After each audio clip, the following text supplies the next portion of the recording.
dans une Guinée marquée par les luttes, les résistances et les sacrifices de ses fils les plus valeureux, il existe un espace symbolique qui incarne la dignité, la bravoure et la fidélité à la cause démocratique, l'axe de la démocratie. Ce lieu, souvent stigmatisé mais profondément respecté, représente la conscience éveillée d'un peuple refusant de courber l'échine devant l'injustice. Depuis des décennies, il demeure le cœur battant de la contestation, le refuge des convictions et la flamme inextinguible de la liberté guinéenne.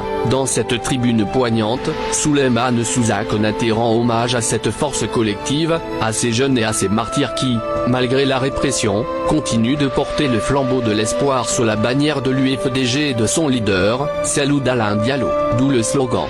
L'axe de la démocratie, ce lion indomptable.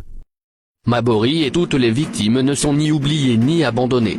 L'axe de la démocratie, symbole vivant de la résistance guinéenne, a toujours été au cœur de toutes les convoitises et de tous les marchandages politiques. Depuis des décennies, il défie les régimes successifs, reste insoumis aux promesses comme aux menaces, et demeure le bastion de la dignité et du courage populaire. Ceux que l'on appelle le bras armé de la démocratie et les martyrs de la liberté ont payé le prix fort de leur engagement, arrestations arbitraires, emprisonnement, torture, assassinat.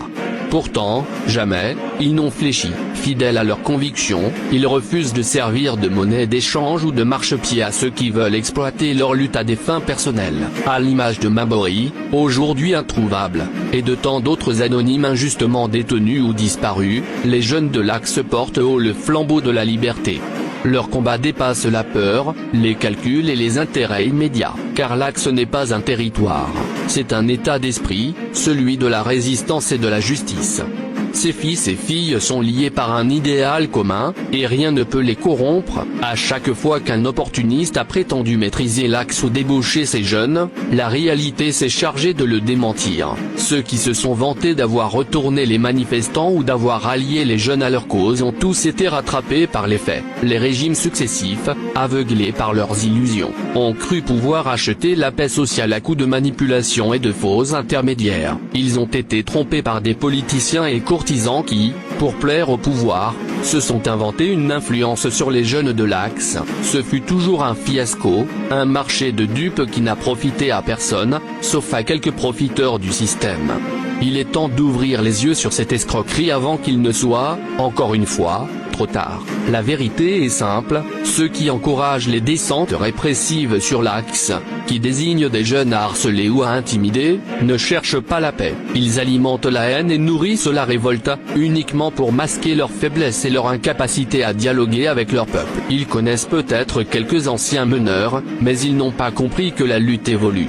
Dans cette mouvance libre et consciente, les jeunes n'attendent pas d'ordre, ils agissent par conviction, par patriotisme et parfois en la justice. Ces jeunes ont une confiance absolue en Cellou Dalein Diallo et en l'UFDG. Ils savent qu'il n'a pas des milliards à distribuer, mais ils sont convaincus que la solution au tard de la Guinée et de aux souffrances de l'Axe viendra de la lutte et du courage collectif. Car Cellou Dalein est un leader rassembleur, un homme de parole, un démocrate dans l'âme et un adversaire résolu de l'injustice. Entre lui et eux s'est tissée une relation de confiance indéfectible.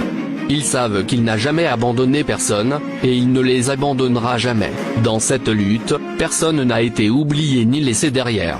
Ceux qui prétendent le contraire cherchent seulement à justifier leur revirement et à masquer leurs ambitions personnelles. La répression systématique, les dénonciations abusives et les trahisons de circonstances n'apportent aucune solution durable.